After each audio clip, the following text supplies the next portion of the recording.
Hello everyone, मेरा नाम आशीष और आपका स्वागत है मेरे चैनल एग्ज़ाम इंट्रो में। आज हम बात करेंगे एसबीआई का जो जूनियर एसोसिएट का जो नोटिफिकेशन आया है उसके बारे में बात करेंगे।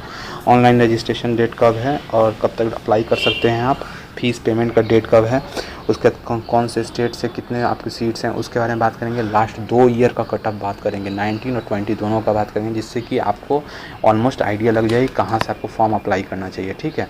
और सबसे बड़ी बात है कि जो एसबीआई होता है वो अपने आपको अपने स्टेट में एग्ज़ाम देने देता है, भले आप अप्लाई कहीं और से कीजिए।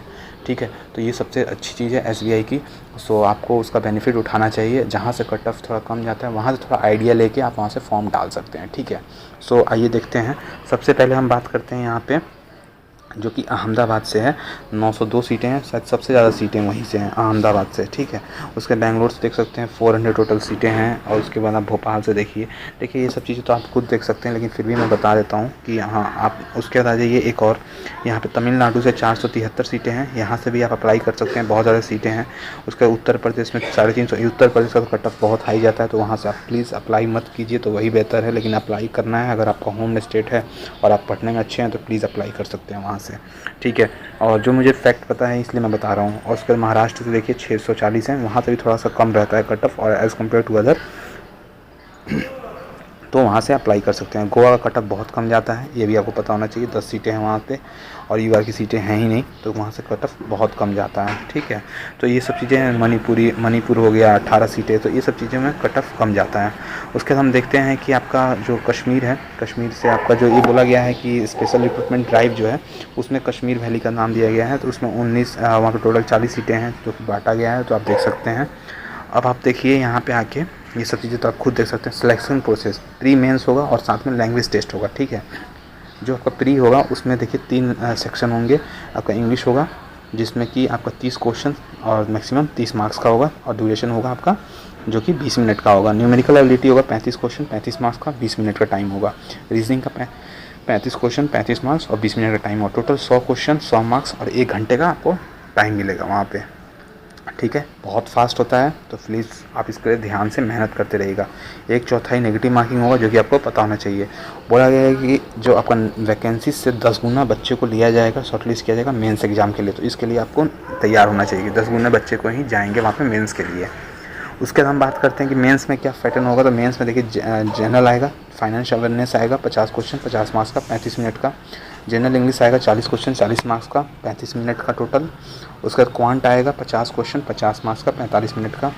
उसके बाद आपका रीजनिंग आएगा 50 क्वेश्चन 60 मार्क्स का। ठीक है। और 45 मिनट का, यानी 190 क्वेश्चन होंगे, 200 मार्क्स के होंगे, और 2 घंटा 40 मिनट का पेपर होगा। आपको ये आइडिया होना चाहिए। उसके बाद आप देखिए यहाँ पे आके यहाँ पे बोला कि 1/4 यानी 1/4 आपका नेगेटिव मार्किंग होगा, जो कि दोनों फेज में आपका एप्लीकेबल है। ठीक है। उसके बाद आप देखिए कि एक चीज़ें और बताई गई हैं यहाँ पे, बोला गया है जो कि आपको मैंने बताया था कि आपका लोकल लैंग्वेज आपको आना चाहिए। ठीक है। लैंग्वेज प्रोफिशिएंसी टेस्ट जो होता है एलपीटी, उसमें ये चीज़ें देखी जाती हैं। तो प्लीज़ अगर आप दोनों क्वालिफाई कर जाते हैं, अगर वो क्वालिफाई नहीं कर पाते हैं तो उसके लिए भी आपको बाहर निकाल दिया जाएगा। ठीक है। वो क्वालिफाइंग इन नेचर होता है। ठीक है। उसमें कुछ लिखा है, श्रुति लेख होता है, एक टाइप से आपका डिक्टेशन होता है, और उसमें कुछ ग्रामर होते हैं, और उसमें कुछ मतलब बोलना भी पड़ता है। ठीक है। तो ये सब चीज़ें उसमें टेस्ट की जाती हैं। तो आपको ये चीज़ें क्लियर होनी चाहिए। उसके बाद फाइनल सिलेक्शन होता है। ठीक है। उसके बाद आप देखिए आपका बोला गया है जो प्रीलिमिनरी एग्ज़ाम होगा वो शेड्यूल किया गया है जून के लिए। जून में मोस्ट प्रोबेबली एग्ज़ाम शायद हो जाए, क्योंकि अभी बहुत ज़्यादा टाइम है, तो हो सकता है। ठीक है। आप बोला गया है कि चेंज नहीं कर सकते हैं सेंटर, एक बार सेलेक्ट कर लिया तो लास्ट टाइम की तरह नहीं है कि आपको सेंटर चेंज करने का मौका दिया जाए किसी भी चीज़ में। तो आप एक बार जहाँ सेंटर सेलेक्ट कर लिए हैं वहाँ पे आपका सेंटर मिलेगा। ठीक है। आप दोबारा चेंज नहीं कर सकते हैं। जो आपका कॉल लेटर है वो बताया गया है कि कॉल लेटर, एक और चीज़ आजकल देखने में आ रहा है कि जो आधार कार्ड है, आधार कार्ड में स्कैन नहीं हो पा रहा है। बहुत सारे बच्चों के साथ देखा गया है कि आधार कार्ड स्कैन नहीं हो पा रहा है, जिसके कारण वो बैठने नहीं दे रहे हैं अंदर एग्ज़ाम में। सो प्लीज़ अपना पैन कार्ड भी लेके जाइए साथ में, क्योंकि अगर 2 आईडी हमेशा रखिए अपने साथ में, क्योंकि मैंने बहुत सारे मेरे फ्रेंड्स हैं, बहुत सारे मेरे स्टूडेंट्स हैं जिनके साथ ऐसा हो चुका है। तो प्लीज़ आप ऐसा गलती मत कीजिए, आधार और पैन दोनों ले जाइए, क्योंकि हो सकता है कि पुराना लेमिनेशन होने के कारण कभी भी स्कैन नहीं हो पाता है, जिस कारण से वो बैठने नहीं देते हैं पेपर में, जो कि आपको पता होना चाहिए। इससे मैंने बता दिया क्योंकि आपको ये पता होना चाहिए, अन्यथा आपका एग्ज़ाम छूट सकता है। उसके बाद आप देखिए कि यहाँ पे बोला गया अलाउ जो पे स्केल मिलेगा आपको, बेसिक जो स्टार्टिंग पे है वो 19,900 मिलेगा, जिसमें आपको बताया गया है कि 17,900 प्लस 2 एडवांस इंक्रीमेंट जो साथ ऐड करके आपको 19,900 के आसपास आपको पे मिलेगा, जो कि स्टार्टिंग पे होगा। उसके बाद बताया गया है कि अगर मेट्रो सिटी में रहते हैं तो थोड़ा आपका ज़्यादा हो जाता है, अराउंड 29,000, ठीक है। उसमें कि आपका डीएलएस अलाउंसेंस जो होता है वो ज़्यादा हो जाता है, ठीक है। अदर अलाउंसेंस जो होता है थोड़ा बढ़ जाता है, ठीक है। तो उस केसेस में अलग हो जाता है, तो ये चीज़ आपको पता होना चाहिए। उसके बाद आप देखिए प्रीलिमिनरी एग्ज़ाम के बारे में बोला गया है कि आपका कॉल लेटर जो मैंने बताया है कि आपको बैंक के जो साइट है वहाँ से आपको मिल जाएगा ईजिली, और मेंस में भी ऐसा ही है कि बैंक के साइट पे बताया गया है 19/7/2021, ठीक है। ये आपका बताया गया है मेंस के लिए, तो उस समय तक आपके वो मेंस के साइट पे भी बैंक के साइट पे भी अवेलेबल रह जाएगा। 10 दिन पहले आता है, तो इसके लिए आप पैनिक मत कीजिए कि हाँ बहुत लेट हो रहा है, ये हो रहा है, वो हो रहा है। 10 दिन पहले ही आता है ये। जो पहली बार दे रहे हैं मैं उनके लिए बता रहा हूँ, जो बाकी टाइम दे चुके हैं तो उनको तो पता ही होगा ऑलरेडी क्या है क्या नहीं। उसके बाद आप देखिए मैंने बता दिया आईडी आप 2 लेके जाइएगा प्लीज़, और एडिशनल फ़ोटोग्राफ भी लेके जाइएगा। अगर वहाँ फ़ोटो आपका क्लियर नहीं है तो वहाँ पे फ़ोटोग्राफ की ज़रूरत पड़ जाता है, और आईडी 2 लेके जाइएगा प्लीज़। बार बार ये प्रॉब्लम देख रहा हूँ, एनटीपीसी में भी प्रॉब्लम देखा है मैंने ये, और अभी के टाइम किसी बैंकिंग में ही था शायद, उसमें भी मैंने ये प्रॉब्लम देखा है कि बच्चों को वापस लौटा दिया गया था, ठीक है। तो ये आपको क्लियर होना चाहिए। जो फीस बोला गया है नील है SC ST इन सब के लिए, और OBC जनरल और EWS के लिए 750 रुपये है, तो ये चीज़ आपको पता होना चाहिए। उसके लास्ट ईयर का जो प्री का कट ऑफ है 2019 का, उसमें देखिए उत्तर प्रदेश का 72.25, उत्तराखंड का गया है 75.25, छत्तीसगढ़ का गया है 57.5, और बिहार का गया था 76.25। उसका देखिए आपका झारखंड का गया था 75, और असम का गया था 57, और आपका महाराष्ट्र का गया था 62.5, और मध्य प्रदेश का गया था 73.5, और जम्मू कश्मीर का गया था 81.75, कर्नाटक का गया था 48.5, और केरल का गया था 78, और आपका उड़ीसा का गया था 73.5, और दिल्ली का गया था 71.5, चंडीगढ़ का गया था 77.25, और वेस्ट बंगाल का गया था 73.25, और राजस्थान का गया था 71, तेलंगाना का गया था 68.5, और पंजाब का गया था 76.25, और हरियाणा का गया था 75.25, और गुजरात का गया था 65.5, और आंध्र प्रदेश का गया था 74.75, और जो तमिलनाडु गया था 61.25, और हिमाचल गया था 71.25। ये वहाँ का जो भी कट ऑफ है वो बता दिया मैंने 2019 का। अब 2020 का हम आ जाते हैं। 2020 का प्रीलिम्स का कट ऑफ क्या गया था?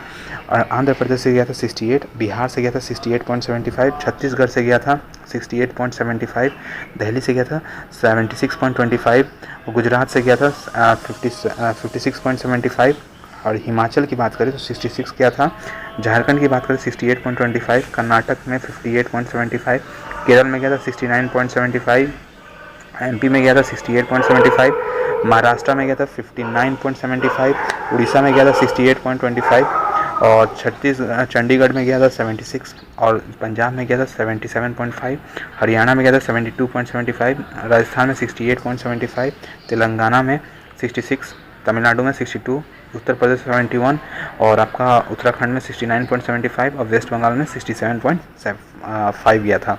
अगर हम मेंस की बात करते हैं तो मेंस में कितना गया था, देखिए जहाँ पे अगर डैश दिया जा रहा है इसका मतलब वहाँ पे बच्चों का जो डेटा है वो नहीं मिल पाया था, ठीक है, तो वहाँ पे डैश दिया गया है। सो आप देखिए वेस्ट बंगाल में आपका दिया गया है 86.75 जनरल का, OBC का गया है 69.25, EWS का 70.75, और SC का गया था 65.5। गुजरात में गया था 82.75, और OBC का गया था 73, और EWS का 74.5, और SC का गया था 75.5। ST का नहीं दिया जा रहा है क्योंकि ST का डेटा नहीं मिल पाया था हम लोग को, ठीक है, तो उसके बारे में ये चीज़ बता दिया जा रहा है।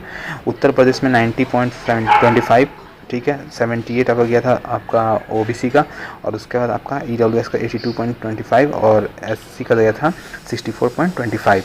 हिमाचल का भी यही है 87.25, और आपका SC का गया था, OBC का गया था 72, और आपका बाकी का नहीं डेटा है। और आंध्र प्रदेश का भी ऐसे ही है 88.75, ठीक है, और उसके बाद OBC का 83.25 है, उसके बाद आपका डैश है, और जनरल का उत्तराखंड से 91, और आपका देख सकते हैं राजस्थान में 90.25, और आपका देखिए 82.75, ठीक है, OBC का SC EWS का था 80.75, और SC का था 66.5। तमिलनाडु से देखिए 92.75, और आपका देखिए 89.75, और आपका EWS का 72.25 और जो कि आपका नॉर्मली SC का था वो आपका था 74.25 कर्नाटका का भी यही था 80.5 था जनरल का, OBC का 75.25 और EWS का 74.25 और 64 था आपका SC का। मध्य प्रदेश से भी सेम था 89.25 और आपका जो कि EWS था 81.5 और दिल्ली से देखिए 98.75 बहुत हाई जाता है और आपका 83 था जो कि आपका इसमें था OBC का और EWS का था 87.5 और SC का था 73.5। चंडीगढ़ में भी देखिए 96.75 और आपका 81.75 OBC का और EWS का 94.75 और जो SC था उसका था 77.25। पंजाब में भी देखिए 96.25 और OBC का 78.75 और EWS का 88 और SC का था 69.25। सो ये ओवरऑल आपका डेटा है। अगर आपको लगता है कि ये डेटा आपके रेलिवेंट है तो आप प्लीज़ इसको देख के इस फॉर्म को अप्लाई कीजिए, कहाँ से अप्लाई करना है, कैसे अप्लाई करना है और आई होप कि वहाँ से कट ऑफ थोड़ा कम जाए जहाँ से आप अप्लाई करें, तो बहुत सोच के अप्लाई कीजिएगा। नॉर्थ ईस्ट पहला प्रेफरेंस होता है, ठीक है। अगर आपको कुछ साउथ में अगर आपको आता है कोई लैंग्वेज तो साउथ आपका सेकंड प्रेफरेंस होना चाहिए और आपका उसके बाद होना चाहिए छत्तीसगढ़ होना चाहिए, वो तीसरा प्रेफरेंस होना चाहिए। तो प्लीज़ आप इसी तरह से आप फॉर्म अप्लाई कर सकते हैं और वहाँ पे इजीली सिलेक्शन ले सकते हैं। सो आई होप कि आपको वीडियो पसंद आया होगा। अगर पसंद आता है तो प्लीज़ चैनल को सब्सक्राइब कीजिएगा, वीडियो को लाइक कीजिएगा, जितना हो सके उतना शेयर कीजिएगा। आज के लिए इतना ही, मिलते हैं नेक्स्ट वीडियो में। Thank you, have a nice day.